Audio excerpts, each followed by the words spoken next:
매 시간마다 여러분들에게 환기시켜 드리는 게 있습니다. 그것은 바로 에덴 동산이죠. 에덴 동산에서 아직 타락하기 전에, 아직 죄를 짓기 전에 아담과 하와는 어떤 대화를 나눴을까? 그들의 표정은 어떠했을까? 그들은 에덴 동산에서 그 기쁨을 어떻게 표현했을까? 그들의 표정을 보고 싶고 그들의 음성을 듣고 싶은 게 간절한 마음입니다. 그렇습니다. 우리가 에덴 동산으로 온전히 똑같이 돌아갈 수는 없겠지만, 그럼에도 불구하고 우리의 삶의 목표, 신앙의 목표는 그 에덴 동산에서 타락하기 전에 주셨던 하나님의 형상, 하나님의 성품을 회복하는 것이 우리 모두의 신앙의 목표가 돼야 되는 줄로 믿습니다. 비록 죄로 가득 찬 세상을 살아가고 있는 우리들입니다. 이 세상엔 죄가 가득 차 있지만 그럼에도 불구하고 주님은 여기 이 땅에서 하나님의 나라가 이 땅에 오기를 원하셨고, 또 이 땅 여기서 우리가 하나님이 주신 그 복, 행복을 받고 누리기를 원하시는 것이 하나님의 마음입니다. 그러므로 우리는 하나님의 성품을 회복함으로 하나님이 우리에게 주신 하나님의 영광, 하나님의 그 행복을, 우리에게 주신 그 행복을 누리게 되는 역사가 있기를 주님의 이름으로 축원합니다. 축원합니다. 그렇습니다. 이 하나님이 주신 하나님의 영광을, 또 하나님의 주신 그 복을 우리가 이 땅에서 누려야 천국에 들어갈 완전한 온전한 하나님의 나라에 들어갈 자격을 얻지 않겠습니까? 그렇습니다. 먼저 우리는 이 땅 여기서 주님이 주신 복을 받고 누려야 합니다. 부부관계가 그래야 되고, 부모와 자식과의 관계가 그래야 되고, 이웃과의 관계가 그래야 되고, 우리 교회 생활이, 우리 교회라고 하는 공동체가 이 천국을 맛보는 공동체가 돼야 됩니다. 그렇습니다. 천국은 여기 있다 저기 있다 하지 마라, 너희 안에 있느니라, 관계 속에 있다는 사실을 말씀해 주셨습니다. 그래서 우리는 주님을 닮으려고, 우리의 모델이 되는 주님을 닮으려고 목표를 세웠습니다. 하나님의 형상을 회복하는 일이 그리 쉬운 일은 아닙니다. 그러나 육을 가지고 이 땅에 오셔서 어떻게 사는 것이 하나님의 형상을 회복하는 것이라고 주님이 몸으로 보여주셨기 때문에, 우리에겐 모델이 있기 때문에 예수님을 보면 우리가 쉽게 답을 찾을 수 있습니다. 그래서 우리는 수많은 상황들을, 다른 상황들을 맞닥뜨리게 되는데, 그런 상황을 맞닥뜨릴 때마다 우리가 해야 하는 질문은 한 가지입니다. 예수님이라면 이 순간에, 이 상황에 어떻게 하셨을까라고 하는 질문입니다. 그래서 내가 지금까지 살아왔던 내 삶의 방식대로 행동하는 것이 아니라 예수님이라면 어떻게 행동하셨을까, 어떻게 말씀하셨을까를 생각하며 행동할 때 바로 거기에 천국이 오게 되는 줄로 믿습니다. 그렇게 주님의 마음을 품기 위해서 우리는 매일 말씀을 묵상하고 주님의 마음을 가지고 매일 기도하면서 성령님의 인도를 받는 삶이 필수인 것입니다. 그래서 우리는 하나님의 성품을 회복함으로 말미암아 가식 없는 진실한 사랑을 나누기를 원합니다. 정말 꾸밈이 없는 행복을 맛보게 되기를 간절히 소망합니다. 할렐루야. 안 되는 게 아닙니다. 주님께서 이것이 과제라고 우리에게 말씀해 주셨으니 저는 되는 줄로 믿습니다. 우리가 진실로 주님의 형상을 회복하겠다고 하는 목표를 세우고 한 걸음 한 걸음 달려가면 나도 알지 못하는 사이에 성숙을 향해서 달려가게 되는 줄로 믿습니다. 그래서 저는 이것을 위해서 가장 먼저 기본적으로 해야 될 일은 자기를 부인하는 일이라고 말씀드렸습니다. 내 생각과 내 감정과 내 의지를 거절해라. 부인한다는 말은 거절한다는 말이고 죽인다는 뜻을 가지고 있습니다. 지금 내가 가지고 있는 것이 순수하고 깨끗하다면 그러면 내 생각을 붙잡아야 되겠지요. 그런데 나는 죄인으로 태어났습니다. 죄성을 가지고 있습니다. 그리고 죄인을 만납니다. 많이 살면서 죄성을 가지고 있는 부모를 만나 그 죄성을 가진 부모님으로부터 상처를 받고, 또 내가 만나는 수많은 사람들에게서 좋고 나쁜 것을 헤아려 취하면서 오늘의 나를 형성했습니다. 오늘의 내가 가진 성격, 내가 가진 재능, 내가 가지고 있는 모든 삶의 습관들은 자라면서 많은 사람들의 영향을 받아서 모자이크 인생처럼 또는 농마주 인생처럼 그렇게 꾸며 놓은 것이 나의 모습입니다. 그렇습니다. 이 자기, 세상에서 세상 것들로 죄 속에서 만들어 놓은 자기를 옳다고 생각하고 벽을 세우고 다른 사람과 대적하면서 그러고 살아간다면 그 사람은 불행할 수밖에 없을 것입니다. 그렇습니다. 우리는 내가 죄인이라고 하는 사실과 죄성을 가진 연약한 인생이라고 하는 사실을 고백하고 그래서 자기를 부인하는 것으로부터 하나님의 형상의 회복이 시작되게 되는 줄로 믿습니다. 얼마만큼 나를 버리느냐? 이 세상 것으로 가득 채운 내가 얼마만큼 나를 버리고 얼마만큼 주님의 것으로 채우느냐에 따라서, 그 비율에 따라서 주님의 말씀이 들어가고 주님의 성품을 소유하고 자기 부인의 노력이 진행되는 만큼 우리는 자유함을 누리게 될 것입니다. 그만큼 평안함을 누리게 될 것입니다. 가식이 없는 기쁨을 맛보고 꾸밈이 없는 진정한 천국을 맛보게 되는 줄로 믿습니다. 그렇습니다. 불가능해 보이지만, 안 될 것 같지만 가능합니다. 가능하기에 이렇게 하라고 주님이 말씀하셨습니다. 중세에는 수도원을 세워놓고 세상과 등지고 수도원 속에 들어가서 그래서 거기서 하나님의 성품을 회복했다고 몸부림을 쳤습니다. 그러나 그것은 반쪽의 하나님의 성품을 회복하는 일입니다. 왜냐하면 진정한 자기 부인은 삶 속에서 사람들과 어울리는 시장 한복판에서 거기서 주님의 인품을 드러내고 거기서 하나님의 형상대로 살아갈 때 진정한 행복을 맛볼 수 있기 때문입니다. 그렇습니다. 우리는 세상과 동떨어진 채로 저 깊은 산 속에 들어가고 저 섬에 들어가서 자유함을 누리는 그런 자연인들의 그 소식을 가끔 대하곤 합니다. 그것이 진정한 자유라고 말할 수 있을까요? 그것이 진정한 행복이라고 말할 수 있을까요? 그렇습니다. 나만의 세상을 구축하고 그리고 그 안에서 자기 중심적으로 살아가는 그 삶은 결코 정상적인 삶은 아닐 것입니다. 죄를 가진 사람들이지만 서로 내가 먼저 그 죄와 허물을 인정하고 그리고 그 죄와 허물을 이제 다른 사람과 관계하면서 다른 사람에게 보이는 죄와 허물을 내가 그걸 온몸으로 받아서 용납하고 용서할 때 비로소 자유함을 얻게 되는 줄로 믿습니다. 이것이 오늘 두 번째로 나눌 말씀입니다. 첫 번째는 자기 부인을 해야 되고 두 번째는 용납하는 삶을 살아야 되는 이유입니다. 용납하지 아니하고 용서함이 없는 곳에는 결코 자유함이 있을 수 없습니다.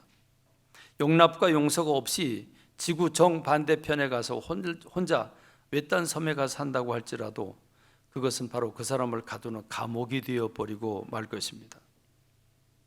예수님은 산상수훈에서 이 사람들과의 갈등을 풀어내는 것, 화목한 것, 이것이 예배 드리는 것보다도 더 우선한다고 하는 사실을 오늘 우리가 읽은 성경 본문 말씀을 통해서 말씀해 주고 있습니다. 예물을 제단에 드리려다가 거기서 내 형제에게 원망 들을 만한 일이 있는 것이 생각나거든 예물을 제단 앞에 두고 먼저 가서 형제와 화목하고 그 후에 와서 예물을 드려라 라고 말씀하고 있습니다. 우리가 생각할 때는 하나님 앞에 예배를 드리는 절대자이신 우주 만물을 창조하시고 내 인생의 주인이신 하나님 앞에 예배를 드리는 일이 이런지야 모든 걸 다 거절하고 가장 소중하고 가장 우선한 일이라고 생각할 수 있습니다. 그런데 예수님은 예배를 드리기 전에, 예물 드리기 전에 먼저 갈등이 또는 꺼리끼는 것이 또는 맺힌 것이 생각이 나면 그걸 먼저 풀고 와라. 그리고 난 다음에야 예물을 드려라 라고 하는 것은 예배보다도 갈등 관계를 풀어내는 것이 더 우선이라고 하는 사실을 말씀하고 있는 겁니다.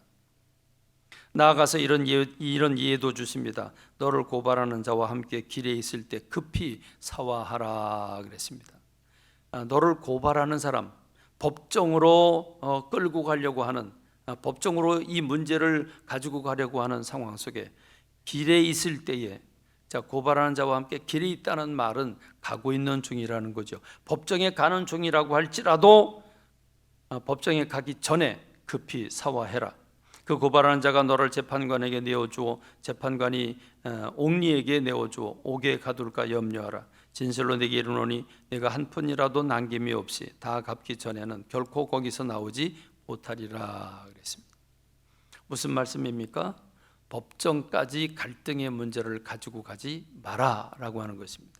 우리는 누가 고발하고 고소한다 그러면 그래 해라. 나도 분명히 이길 힘이 있으니까 나도 하겠다. 그리고 같이 맞대응을 합니다. 그런데 오늘 예수님은 우리에게 법정으로 가지 말라고 말씀하고 계시죠. 그 전에 서로 화해하라고 말씀하고 있습니다. 여러분, 인격을 가진 사람이 다른 사람을 인격을 가진 생명체를 그 생명을 빼앗는 살인하게 되는 그 살인의 원인, 살인의 동기는 무엇입니까? 그렇습니다. 마음입니다. 미움입니다. 미움이 있을 때, 그 미움의 감정이 있을 때 바로 살인하게 되는 기초 단계가 됩니다. 이 미움의 감정을 키우면 증오가 되고, 증오의 마음이 생기면 어떤 일이 벌어질지 아무도 모릅니다. 증오의 마음을 가지고 있으면 여러 가지 불편한 일들이, 구속되는 일들이 생기게 마련입니다. 그래서 주님은 이렇게 말씀하셨습니다. 옛사람에게 말한 바 살인하지 말라. 누구든지 살인하면 심판을 받게 되리라 하였다는 것을 너희가 들었지만 나는 너희에게 이른다. 형제에게 노하는 자마다 심판을 받게 되고, 형제를 대하여 라가라 하는 자는 공회에 잡히게 되고, 미련한 놈이라 하는 자는 지옥불에 들어가게 되리라 그랬습니다.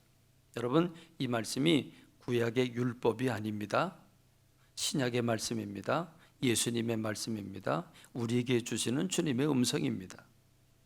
여러분, 왜 주님은 아직 살인도 하지 않았는데, 단지 화를 냈을 뿐인데, 근데 어찌 살인했다고 살인죄와 살인죄를 지은 사람과 똑같이 취급을 하신다는 말입니까? 그렇습니다. 나는 너에게 이르노니 형제에게 노하는 자마다 심판을 받게 된다라고 말씀하고 있습니다. 자, 노하는 자마다 그랬습니다. 여러분, 다른 사람과의 관계 속에서 화내보지 않으셨습니까? 분노를 터뜨려 본 적 없으십니까? 여러분, 눈앞에 있는 걸 뭘 집어 던지거나 또는 발로 차거나 또는 욱하는 그 마음 때문에 막 혈기를 드러낸 적 없으십니까? 그것 때문에 여러분의 언어를 조심하지 않고 할 수 있는 말들을 다 쏟아부은 적은 없으십니까? 예수님은 한 걸음 더 나가서 다른 사람의 죄를 용서하지 않는다면 하나님도 너희들의 죄를 용서하지 않겠다 그랬습니다.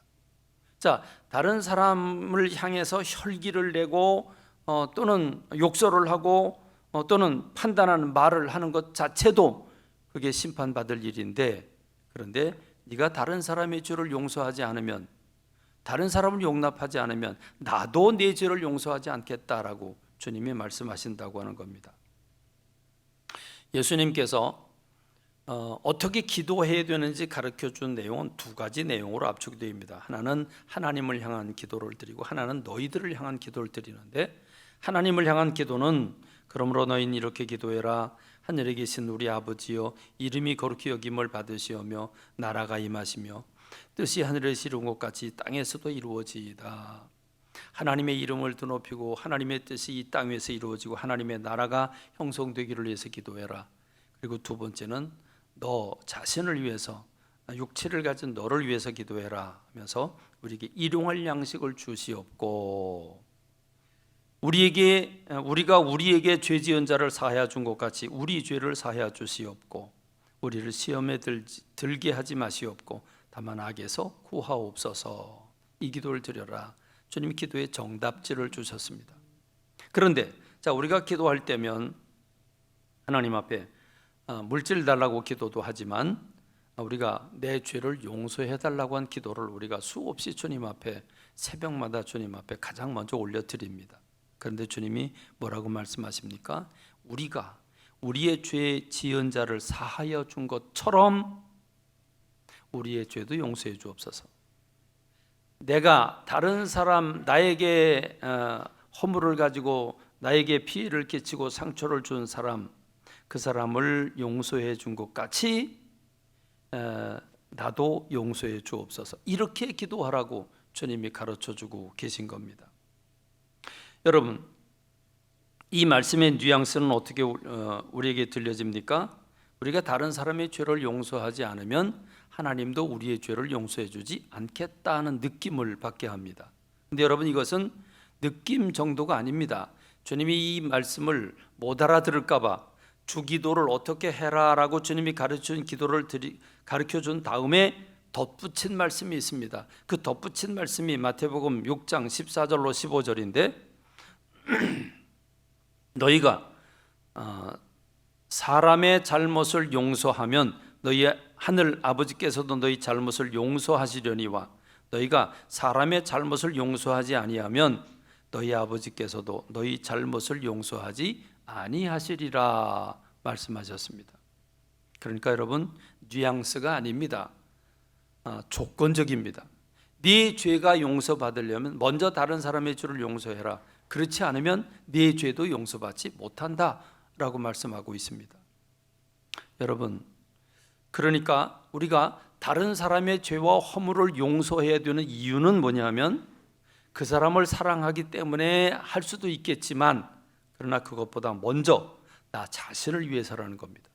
나를 위해서 다른 사람을 용서하고 용납해야 된다는 것입니다. 여러분, 생각해 보면 그렇습니다.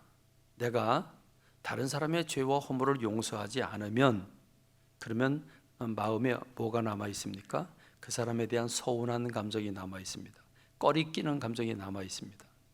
그리고 내가 피해를 입었다고 생각이 되면 미움의 감정이 생깁니다. 그리고 그걸 털어버리지 않으면 계속해서 미움이 커져서 증오의 마음이 생깁니다. 그러면 그 사람 생각만 해도 욕이 나옵니다. 그 사람 생각만 해도 내 눈에 흙이 들어가기 전에 절대로 용서 안 해. 그럼 이게 드라마에서 아주 18번으로 나오는 거 아닙니까? 이게 우리의 드라마의 내용입니다. 세상 사람들의 삶의 의식 구조입니다. 그렇습니다. 여러분, 그런데 놀랍게도 용서하는 순간 자유함이 찾아옵니다. 내가 용서하지 않으면, 내가 용납하지 않으면 내 마음에 꺼리낌이 되고 걸림이 되고 그리고 서운함이 되고 그게 내가 억울하다고 생각이 되면 미움이 되고 증오가 되고 결국은 사건이 일어나게 됩니다. 그런데 내가 그것을 용납하고 용서하면 그 순간 자유함을 얻게 됩니다. 이 놀라운 비밀입니다. 그렇습니다. 오늘 우리가 사는 세상은 미움과 증오로 가득한 세상입니다. 분노하고 자기의 생각을 정해놓고 정죄하고 비판하고 사는 세상입니다. 우리나라가 가장 불행한 것은 좌파, 우파로 나눠져 있다고 하는 것. 진짜 보수가 뭔지, 진짜 진보가 뭔지 구분도 되지 않은 가운데 정해놓은 정죄를 하고 있는 것이 오늘 우리가 사는 세상의 모습입니다. 참으로 이것은 모두가 불행합니다. 모두가 이 이데올로기에 사로잡혀 있습니다. 모두가 자기 감정과 생각에 사로잡혀서 다른 사람을 정죄하는 일을 아주 너무도 쉽게 하고 있습니다. 여러분 마음에 오늘 걸려오는 사람들 없으니까 많은 사람들이 떠오르게 될 것입니다. 여러분의 입술을 잘못 사용해서 내가 화가 날 때는 막 그냥 쏟아 부었다가 돌아가서 아차, 내가 이런 말을 하면 안 되는데, 그러고 여러분 돌이키며 회개하려고 애썼던 것 기억나지 않습니까? 오늘 이 시간 저와 여러분들이 하나님 앞에서 우리의 허물을 생각하고 하나님 앞에 용서를 구하는 저와 여러분 되길 주님의 이름으로 축원합니다. 먼저 하나님 앞에 용서를 구하고 그리고 다른 사람을 여러분 안에서 해방시켜 주시기 바랍니다. 용서하시기를 바랍니다. 용납하시길 주님의 이름으로 축원합니다. 사랑이란 바로 이런 과정을 거쳐야 하고, 이런 과정이 없으면 결코 자유함과 평안함을 누릴 수 없다고 하는 것이 성경이 우리에게 가르쳐주고 있는 논리입니다. 골로새서 3장 12절로 14절의 말씀을 보면, 그러므로 너희는 하나님이 택하사 거룩하고 사랑받는 자처럼 긍휼과 자비와 겸손과 온유와 오래 참음을 옷 입고, 누가 누구에게 불만이 있거든 서로 용납하여 피차 용서하되 주께서 너희를 용서하신 것 같이 너희도 그리하고, 이 모든 것 위에 사랑을 더하라. 이는 온전하게 매는 띠니라 했습니다. 누가 누구에게 불만이 있거든, 불만이 언제 있습니까? 내가 불이익을 당할 때 불만이 있습니다. 내가 손해보는 때 불만이 있는 겁니다. 그럼 정당하게 찾아야 됩니다. 그런데 오늘 성경은 뭐라고 가르칩니까? 누가 누구에게 불만이 있거든 서로 용납하고 피차 용서해라. 그런데 어떤 마음으로 용서하냐? 주께서 너희를 용서하신 것처럼 너희도 용서해라. 할렐루야. 이 부분에 오면 할 말이 없습니다. 주님께서 나를 용서해 주신 것처럼 너도 다른 사람을 용서해라. 그러면 이 부분에 대해서는 할 말이 없죠. 나는 죄인인데, 죄를 지은 나도 다른 사람에게 상처 주는 사람인데 다른 사람이 나에게 상처를 줬다면, 예수님은 죄가 없으신 하나님의 아들이시고 우주 만물의 주인이신데 이 땅에 오셔서 나 같은 사람을 위해서 십자가를 지셨다고 하는 사실을 생각하면 내가 누구의 죄를 용서하지 못하겠습니까? 우리는 이미 누구 그러면 아이고 못된 놈, 누구 그러면 에이 잘못된 놈, 여러분 이렇게 아주 판단을 하고 여러분 정해놓은 사람들이 있지 않습니까? 이거 깨트려야 합니다. 이거 버리셔야 합니다. 그래야 여러분이 주님의 사랑받고, 그래야 여러분이 자유함을 누리게 됩니다. 그래서 베드로가 물어봅니다. 예수님 좀 억울한데요. 그런데요, 좋습니다. 용서하겠습니다. 그런데 몇 번까지 용서하면 좋겠습니까? 7번까지 하면 좋겠습니까? 그래서 제가 이 성경 말씀 읽으면서 이스라엘 사람들은 우리나라 사람보다 배나 마음이 넓다. 왜요? 우리나라는 몇 번이에요? 우리나라는 3번이에요. 1번, 2번은 참아. 3번 했어. 내가 1번, 2번 참았어. 근데 네가 이러면서 3번 이상은 못 참아. 그렇죠? 근데 이스라엘 사람들은 7번이에요. 7번. 그러니까 베드로가 7번까지 참으면 되나요? 할 때는 이 정도면 충분하죠? 그런 느낌을 가지고 예수님께 질문한 겁니다. 그런데 예수님 뭐라고 말씀하십니까? 7번뿐 아니라 7번을 70번까지도 할지니라. 70번이 몇 번인지 아시죠? 여러분 그럼 몇 번이에요? 몇 번이에요? 490번이에요. 여러분 아마도 이 490번 노트를 하나 사가지고, 내가 지금 미워하는 사람이 있어요. 그 사람이 잘못할 때마다 그래 490번까지 용서해 주라고 그랬으니까 첫 번째 용서해 준다, 두 번째 제목 적어놓고 용서해 준다, 세 번째, 네 번째. 여러분 이게 죽을 때까지 490번이 채워질까요? 전 죽을 때까지 490번은 안 채워질 것 같아요. 그럼 뭐 하라는 얘기죠? 조건이 없다는 얘기죠. 조건이 없다. 무제한이라는 겁니다. 그러니까 무조건 용서해 주라는 겁니다. 아마 베드로가 충격을 많이 받았을 것이라 생각이 됩니다. 그렇죠? 아니 그 사람이 나한테 한 걸 생각해 보십시오. 하나님 그런 자를 용서하라고요? 맞습니다. 맞습니다. 정 억울하시면 원수 갚는 일은 주님께 맡기시고, 여러분은 용서하고 용납하는 일에 행동에 옮기신 여러분 되시길 주님의 이름으로 축원합니다. 그렇습니다. 여러분 행복의 비결이 무엇입니까? 용서하는 것입니다. 행복의 비결이 무엇입니까? 용납하는 것입니다. 용납해 보세요. 용서해 보세요. 여러분이 자유함을 누립니다. 하지 마십시오. 평생 그 안에서 갇혀 살 것입니다. 무엇을 선택하시겠습니까? 여러분의 몫입니다. 기도하겠습니다.